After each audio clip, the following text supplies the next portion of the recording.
mesmo que fossem falsos heróis, não tem importância, eram considerados como reais, e colocaram imagens de bichos.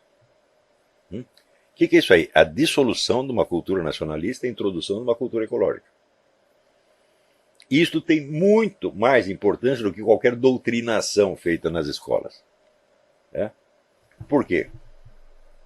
Isso passa ao largo das convicções políticas, passa ao largo da discussão ideológica e se emprega diretamente na imaginação.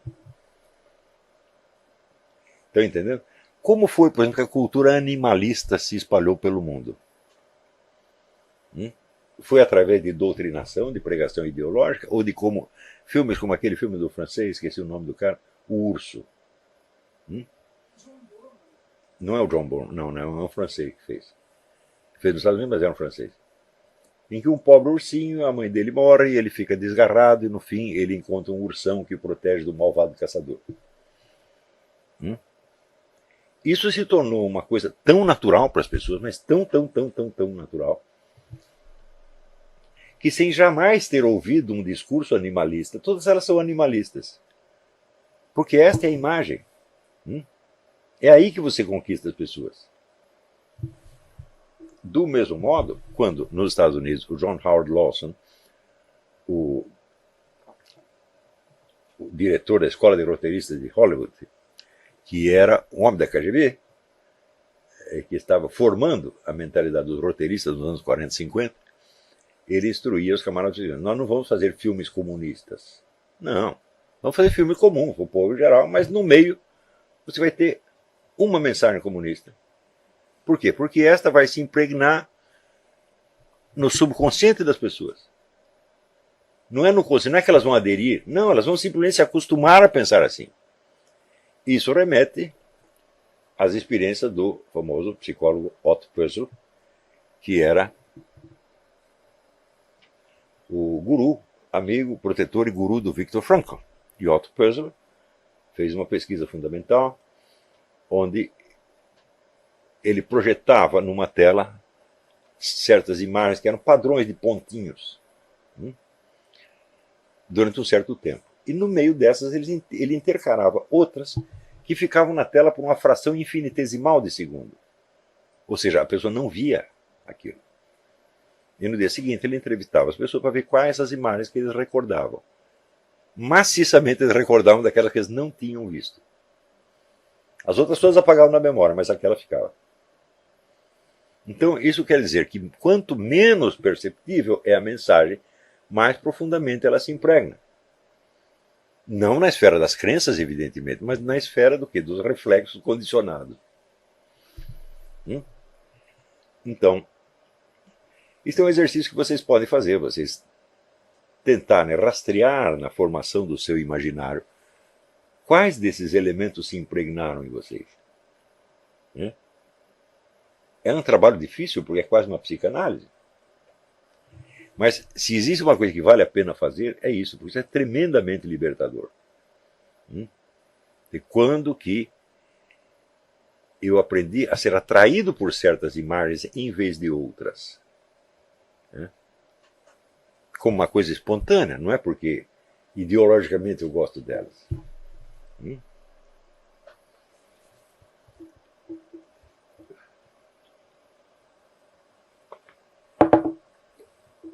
Do mesmo modo que isso acontece com as imagens, acontece com palavras. Palavras que são usadas fora de qualquer contexto ideológico, mas que se tornam de uso corrente. Portanto, elas se tornam chaves interpretativas. Por exemplo, nós sabemos que nas discussões internacionais, os governos são julgados pelo seu respeito aos direitos humanos. Não é isso? Então, por exemplo, Cuba foi condenada por desrespeitar os direitos humanos, mas daqui a pouco Cuba está na Comissão de Direitos Humanos. Por que isso acontece? É simples, porque direitos humanos não é um conceito, é um fetiche verbal. Ele não corresponde efetivamente a nada. A própria noção, vamos dizer, de direito, ela já chega a nós esvaziada do seu efetivo conteúdo conceptual e transformada num valor. Ter direito é um valor, é uma coisa boa. Eu digo, bom, pode ser bom, mas me diga o que é. Ah, não sei. Não sei o que é, mas é bom. Na verdade, toda esta conversa de direitos humanos é sempre um pretexto para ampliação do poder do Estado, sempre. Já expliquei isso até no filme do Jardim das Aflições, eu toco no assunto. Tá certo? Então, palavras como essa, né, direitos humanos, igualdade, etc., tudo isso se impregna na imaginação fora de qualquer conteúdo doutrinal ideológico. E se tornam, vamos dizer, chaves interpretativas que você usa no seu dia a dia. Quantas vezes você fez uma revisão disso aí? Ah, deixa eu rever essas imagens primordiais, por assim dizer, para ver se elas estão me instalando na realidade ou me levando para o mundo da lua. Isso é coisa, eu nunca fazia isso. O único lugar que está ensinando a fazer isso é o meu curso. E mesmo assim, não há condição de eu ensinar sistematicamente, dar exercício, etc. Eu só menciono, olha, a coisa existe, e vocês procurem, vamos dizer, aprender isso de alguma maneira. Tá certo? Então, muito bem, esses aqui são os conceitos básicos para o exame da guerra cultural. Nas próximas aulas eu vou pegar alguns exemplos históricos de guerra cultural, a começar por um que muita gente não vai gostar, que é a guerra cultural empreendida pela Reforma Protestante contra a Igreja Católica, que foi, ao longo da história, a campanha difamatória mais longa, universal e bem-sucedida da história humana. Porque começa no meio do século XVI e se prolonga até hoje em modo crescente. Se você procurar, por exemplo, no próprio YouTube, o número de vídeos que falam das máquinas de tortura da Inquisição é uma coisa monstruosa. Só tem o seguinte, essas máquinas nunca existiram. Nenhuma. No Brasil formaram agora na Inquisição um museu da Inquisição e estão lá Belo Horizonte, estão lá as máquinas de tortura da Inquisição. Eu digo, mas meu Deus, como é que elas foram parar em Belo Horizonte? É claro, alguém as fabricou, botou lá e disse que eram máquinas da Inquisição. Então, isso está amplamente disseminado. Claro, tem alguns livros de história que falam disso, mas o principal não são livros de história, são romances. No século XIX, nos Estados Unidos, houve uma imensa literatura anti-inquisitorial, de ficção. Foi um sucesso medonho. Eu acho que era o segundo assunto que as pessoas mais liam. O primeiro era histórias de faroeste. As histórias dos grandes pistoleiros, etc. O segundo era a Inquisição, isso século XIX. De modo que isso se impregna na imaginação americana de uma maneira terrível. E o simples fato de você levantar a discussão provoca imediatamente reações indignadas. Ou seja, é algo que não pode ser contestado, não pode ser posto em dúvida. Se você disser isso se arraigou como um dogma, fala, mas nenhum dogma se arraiga desta maneira. Isto não é dogma, isto é imaginação, gente. Quer dizer, o próprio fato de você usar... Por que você usa a palavra dogma? Para designar tudo aquilo que é imposto tiranicamente. Porque o dogma é a forma pela qual se expressa a doutrina da Igreja Católica. Então, tudo que é dogmático é ruim. Então, qual é a imagem da coisa maligna? A Igreja Católica. E isto dura, estou falando, desde o século XVI. E quanto mais a indústria cultural cresce, mais produtos desse tipo aparecem. Já chegou um ponto que a coisa é inabarcável, não há como enfrentar isso aí. Isso aí já se impregnou no destino da Igreja Católica. Ela vai ter que aguentar isso até o fim dos dias. Mas é um exemplo de guerra cultural. Não digo que nós vamos fazer algo contra isso, eu não vejo nem o que fazer. Não é possível fazer, tá certo? E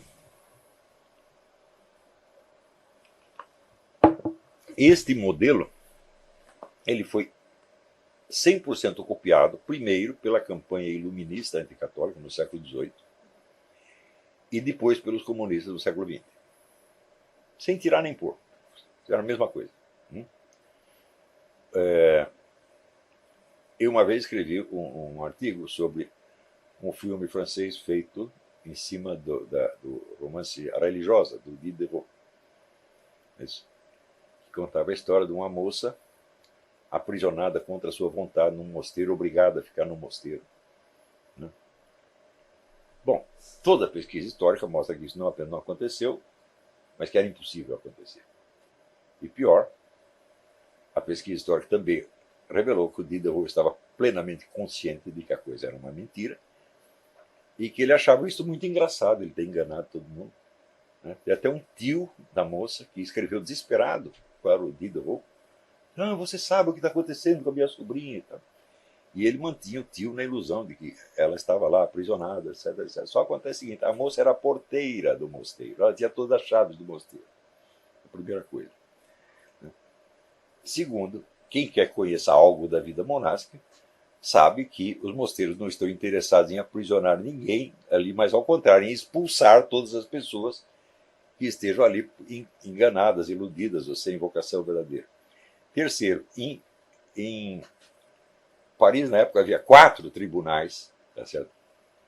Ao qual qualquer noviço de qualquer ordem poderia recorrer contra a sua ordem. Quarto, a moça saiu durante um tempo do mosteiro para ver se recebia uma herança de um tio, mas depois que não tinha herança nenhuma, voltou para o mosteiro. E lá foi sacrificada pelos soldados da Revolução Francesa. Ela foi uma mártir.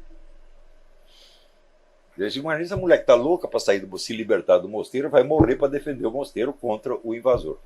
Então a história é 100% mentira. Eu digo que no século XX, isso foi nos anos 70, 80, o sujeito faz um filme repetindo aquilo. O filme faz um sucesso mundial e ganha prêmios. Então você veja até que ponto a imaginação popular está pronta para aceitar essas coisas. Por quê? Porque ela estudou algo da história e se convenceu de que assim, não, simplesmente que a imagem se tornou habitual. Isso também nos indica uma outra coisa. Uma guerra cultural se prolonga nas seguintes. Então, por exemplo, todas as imagens que nós temos, vamos dizer, da Revolução Francesa ou da queda da Bastilha. A queda da Bastilha assim, é o símbolo universal, vamos dizer, da libertação dos prisioneiros políticos. Quantos prisioneiros políticos havia na Bastilha? Nenhum. Na Bastilha havia 8 prisioneiros, uns por prostituição, outros por jogo, outros por dívida. Era só isto. Segundo, como foi a libertação da Bastilha? Foi um combate heróico que eles contra as forças do governo? Não, as forças do governo não dispararam um tiro, simplesmente deixaram os caras entrar. Do mesmo modo que a famosa Sierra Maestra. Quantos tiros os cubanos tiveram que disparar no caminho da Sierra Maestra até Havana? Nenhum. Porque o governo americano já tinha expulsado o Batista, mandado o Batista sair e abrir vaga para o Fidel Castro. E, no entanto, essas lendas elas continuam se impregnando. Onde as pessoas aprenderam isso? Em livros de história? Não. Em filmes, em novelas, em romances, em peças de teatro, em músicas. Tá certo? Então, é neste pano de fundo que se desenrola o essencial da guerra cultural. Não na esfera da doutrinação e da propaganda. Isso é fundamental para nós entendermos. E entendemos por que, por exemplo, a União Soviética, desde o início, deu muito mais importância para você, nos países ocidentais, conquistar as cabeças de artistas, de gente do show business, de intelectuais, do que do proletariado. Isso foi instrução explícita de Stalin para o Partido Comunista Americano. Esqueça o proletariado americano. Vão lá fazer a cabeça dos milionários e do pessoal do show business.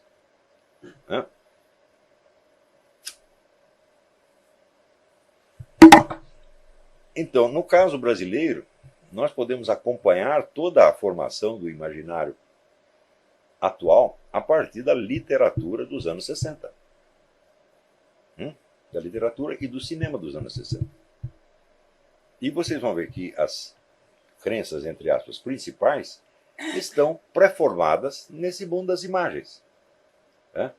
De modo que não é preciso propaganda alguma.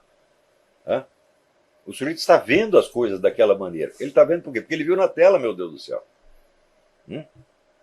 E aquilo que você não é capaz de imaginar, você não é capaz de pensar também. Né? O filósofo Alain, ele dava o seguinte exemplo, para ver até que ponto o nosso imaginário é dependente, vamos dizer, daquilo que nós percebemos efetivamente. Ele diz, olha, você abre a boca como quem vai dizer A e tenta pensar o som de U.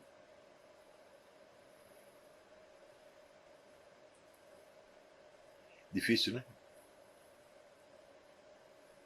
Então, abriu a boca para falar A, você vai ter que pensar A, meu filho. Está entendendo?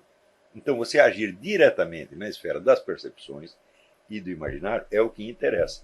A propaganda é só um complemento, ela é propaganda explicita algo que já foi dado na esfera profunda da cultura. Está entendendo? Muito bem, então, por hoje é só. Vamos fazer um intervalinho. Se tiver perguntas, eu estou às suas ordens.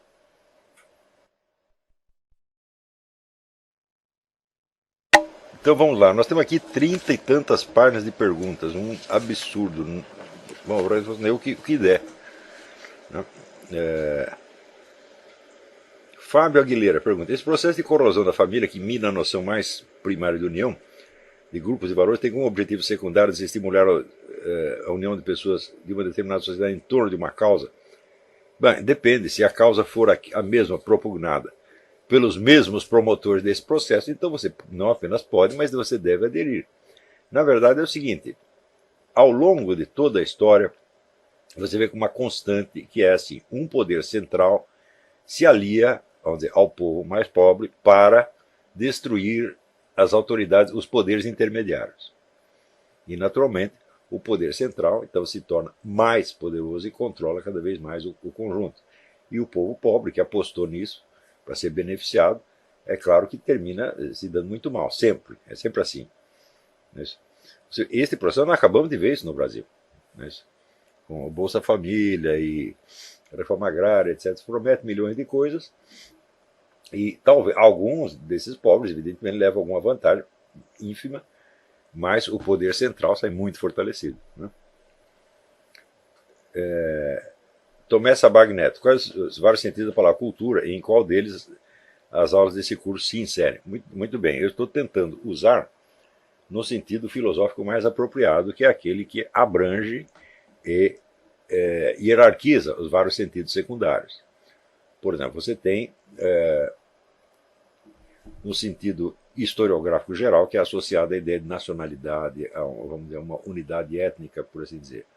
Você tem, vamos dizer, um sentido legal, como aquele consagrado na Constituição brasileira, que é o conjunto dos elementos materiais que dão testemunho do nosso modo de ser.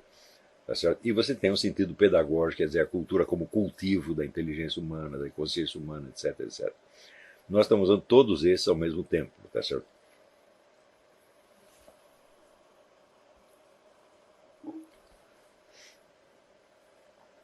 Marcos Ilho, os termos da linguagem popular como homofobia, fascismo, etc., podem se encaixar nessa categoria de fetiche linguístico, mas sem a menor sombra de dúvida.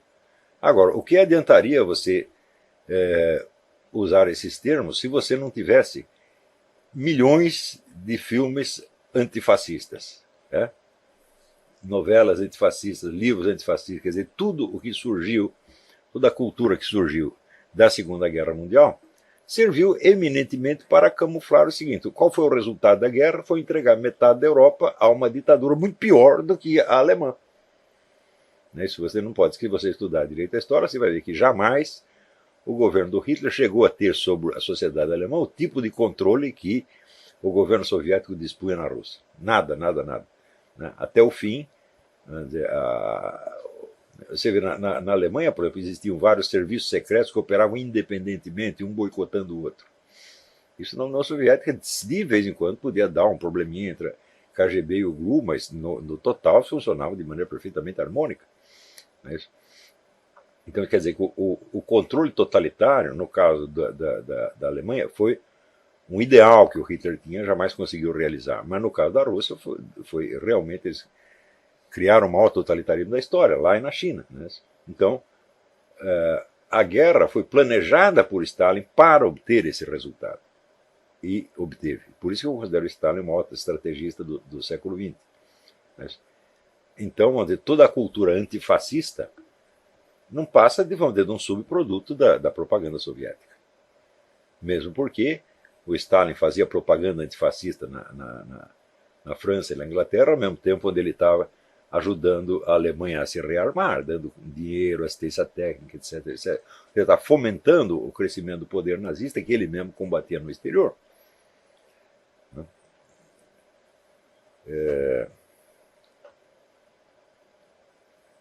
Como o professor se libertou da cultura comunista? Como você engoliu, por assim dizer? Bom, foi um processo muito demorado. Né? Eu não achei que pelo simples fato de eu romper, entre aspas, com o comunismo, eu estava livre dele, mesmo porque ele era quase que 80% da minha formação na juventude, quase tudo que eu li era marxista, e eu achei que eu tinha que me recolher e reexaminar tudo, ponto por ponto, não só no sentido vulgar de saber quem tem razão, porque já estava na cara que eles não tinham razão, mas de ver o próprio, vamos dizer, o que fazer com o resíduo de atitudes pró-comunistas que eu mesmo tinha. Inclusive a lealdade para com o partido. Você sai do partido, mas você continua, de certo modo, leal aos companheiros. Você vê que muito tempo depois de eu ter me afastado dessa gente, eu continuava ajudando. Se aparecia um perseguido pela ditadura, pedindo para se esconder em casa, eu escondia. Escondia pessoas, escondia armas, escondia documentos. Quer dizer, eu estava solidário de algum modo. Quer dizer, para muito além de qualquer apego ideológico, você tem um apego sentimental que não cedia.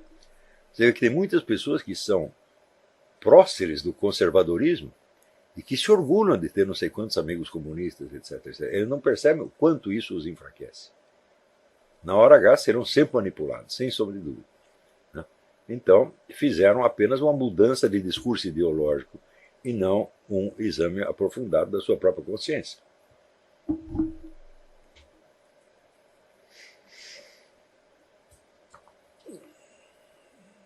Adolfo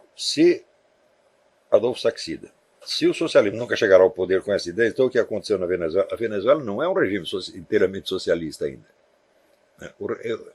A Venezuela tem um sistema político socialista em cima de uma economia que permanece amplamente capitalista, como sempre, como acontece na China e como aconteceu na própria União Soviética. Você estuda a economia soviética, você vai ver que 50% dela era economia privada, que era oficialmente ilegal, mas que existia o que o governo tolerava, para saber que se fechasse aquilo ia toda a economia para o brejo. Então, socialismo materialmente não existe, ele é só um nome, ele é um sistema político, sem sombra de dúvida, unipartidário, ditatorial, etc, etc. Mas, se não tiver um capitalismo embaixo, ele não dura 3 semanas.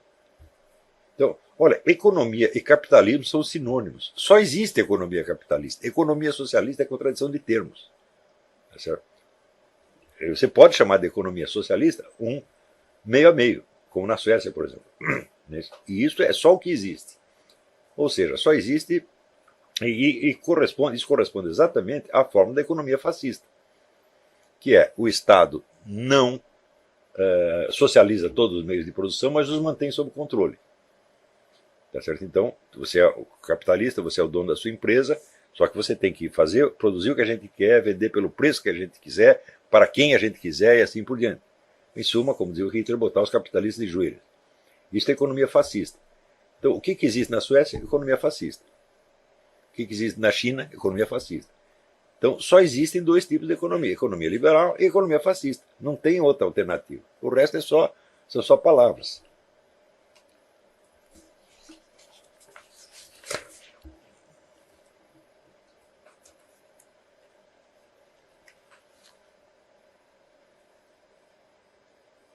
Você, tal de Júlio, pergunta: você afirma que não existiram pessoas que viveram a vida amorosa contra a sua própria vontade? Claro que existiram, a família podia obrigar, alguém podia obrigar.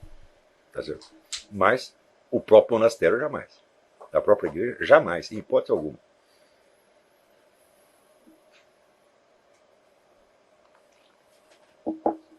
Quer dizer, não existe nenhum caso documentado, especialmente nesse caso da Revolução Francesa, o que aconteceu foi exatamente o contrário.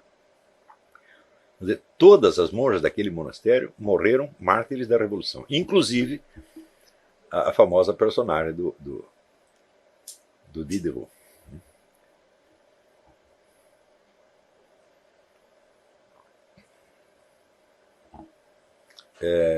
Diogo Patriota. No que diz respeito ao resgate da memória dos nossos heróis do passado, é sempre um desafio pensar na hipótese de desconstruir a ideia progressista da luta de classes ao defender uma vitória estética. Vejamos o caso da princesa Isabel, que libertou os escravos, ao custo da sua perda do trono, ou até mesmo da desmistificação do nome Florianópolis, referente ao capitão do estado de Santa Catarina. Você vê como são as coisas aqui. Uma vez fui fazer uma conferência, era na Assembleia Legislativa do Rio de Janeiro, que antes tinha sido Câmara Federal. E eu entro lá e eu vejo um imenso retrato assim no saguão, no salão nobre, do Floriano Peixoto. Eu digo, olha, essa instituição homenageia o primeiro sujeito que a fechou. e de fato ninguém percebia isso. Então você vê, a ausência de consciência histórica no Brasil chega a esse ponto. Que estava, de certo modo, uma consagração arquitetônica. Nós não sabemos quem é esse cara, não sabemos o que ele fez e não queremos saber. Então,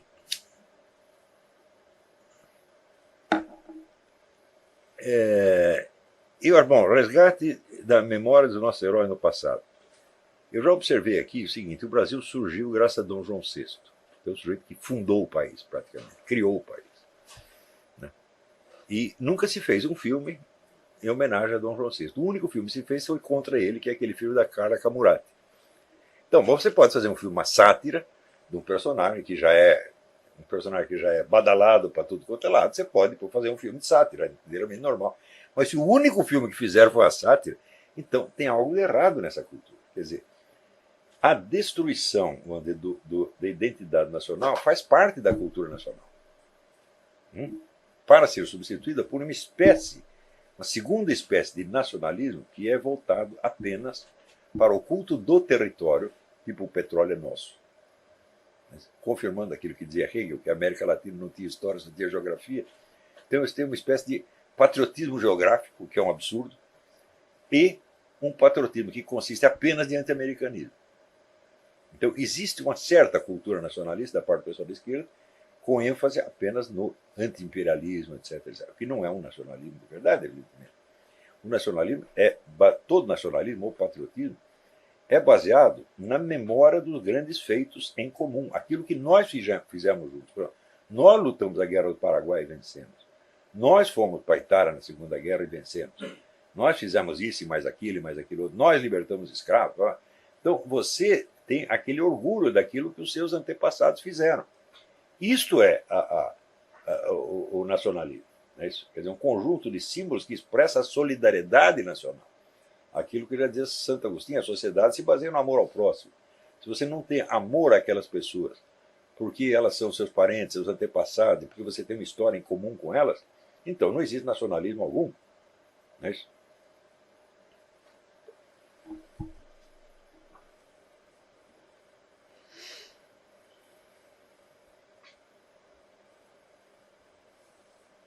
Diogo Coelho, tem uma pergunta que está relacionada ao seu papel no contexto maior da cultura. Sabemos que o seu trabalho tem sido popularizado de uma forma bastante atípica para um filósofo. O seu nome e até algumas suas ideias, ainda que de forma bastante diluída, estão na boca de pessoas de todos os estratos sociais, nas camisetas, cartazes, etc. A que isso se deve? É correto dizer que isso é fruto também dos vídeos, músicas, imagens? Sem sombra de dúvida. Sem sombra de dúvida. Então, não fui eu que fiz isso, as pessoas fizeram, mas fizeram muito bem de fazer. Porque através disso, esses elementos, ainda que não só diluídos, mas diminuídos e até caricaturados, entram no universo da cultura e podem competir com imagens antagônicas, podem competir até com vantagem, como de fato vem acontecendo. Então, 50 anos de revolução cultural comunista entraram em crise graças a isso. Em parte, foi um efeito calculado. Quando eu escrevi o Imbecil Coletivo, por exemplo, eu calculava, eu preciso fazer uma linguagem que junte as explicações filosóficas mais elevadas aos modos de falar da população, que soem, de certo modo, naturais, né? Não pode ter nenhum resíduo de pedantismo universitário, porque isso afasta as pessoas. O pedante afasta as pessoas porque ele não quer que as pessoas, vamos dizer, se aproximem dele, né? Ele quer que o vejam à distância, como sendo um monstro sagrado. Eu falo, não, tem que fazer exatamente o contrário. Quer dizer, eu sou um Zé Mané como você, eu sou apenas um Zé Mané que estudou, tá certo? E que estou aqui para te ajudar, para te contar as coisas. Não é para me fazer de gostosão na sua frente e te humilhar, tá certo? Então, esta linguagem, ela funcionou. O imbecil coletivo foi um sucesso imediato. E, evidentemente, os personagens do livro o detestavam, mas todo o resto gostava e ficava rindo deles. Não é isso? E eu continuo fazendo, aprimorando esse tipo de linguagem até hoje, né? Quer dizer, uma linguagem que junta, vamos dizer, o mais refinado com o mais brega, tá certo? E isso já se provou que funciona. Então, em parte, foi um efeito calculado. Eu só não calculei que as pessoas iam fazer camisetas, fazer cartazes, ou lá ter razão. Bom, mas, de certo modo, é um efeito dessa própria linguagem que se propaga espontaneamente. Então, eu não tenho vamos dizer, a ilusão de que essas massas todas vão entender os meandros todos do meu pensamento e tal. Mas também não é isso que interessa. Eu estou fazendo isso para ajudar certos movimentos populares dos quais eu não participo de maneira alguma. Tá certo? Mas que, por pior que seja, é melhor do que essa roubalheira petista. Não é possível, não há comparação possível.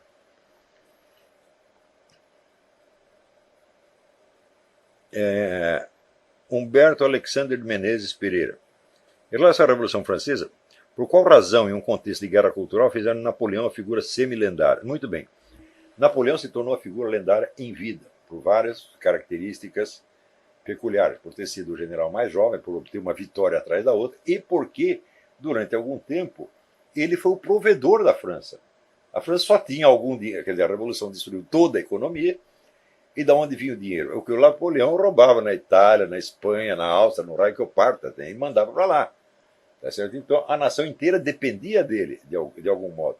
Como é que o cara não vai virar um mito nessas circunstâncias? Agora, como todo governante elevado, vamos dizer, um padrão mítico, ele acaba sendo sacrificado no rito de bode expiatório no final. No fim, a culpa de tudo é de Napoleão Bonaparte. É isso?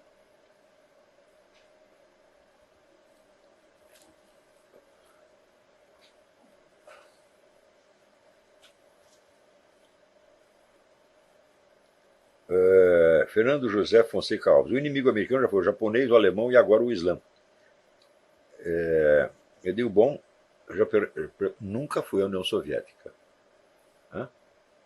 Filmes antissoviéticos nos Estados Unidos são uma raridade. Por quê? Os agentes soviéticos controlavam o cinema. E controlam ainda. Não é isso?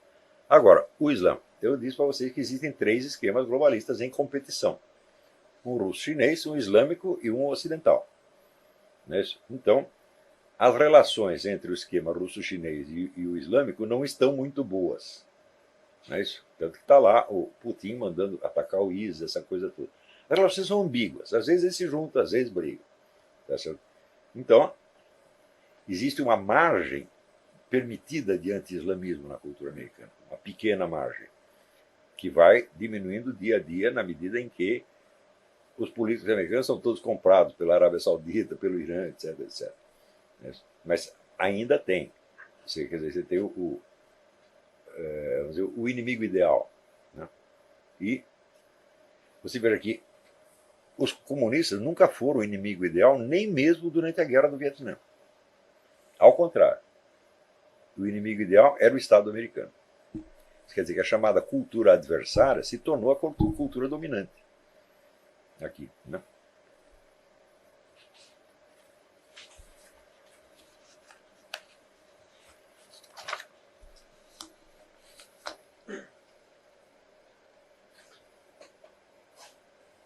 Beatriz Kisses. Professor, não consigo nem perguntar, porque é tudo muito surpreendente. Deixar introjetar. Amei. Obrigado, obrigado. Vanderlei Lopes. Esse seria então o anticristo profetizado nas escrituras sagradas?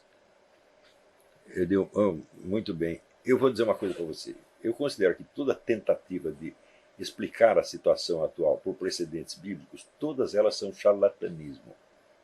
Por quê? Precedentes bíblicos são universais, eles se referem a tudo o que acontece. Leia o livro do Northrop Frye, você vai entender isso. O que quer que aconteça tem um precedente bíblico, por definição. Por quê? Meu Deus do céu, quem escreveu a Bíblia? Quem escreveu a Bíblia foi Deus. Né? E ele não escreveu para os americanos do ano de 2016, nem para os italianos do século XII, ele escreveu para a humanidade inteira.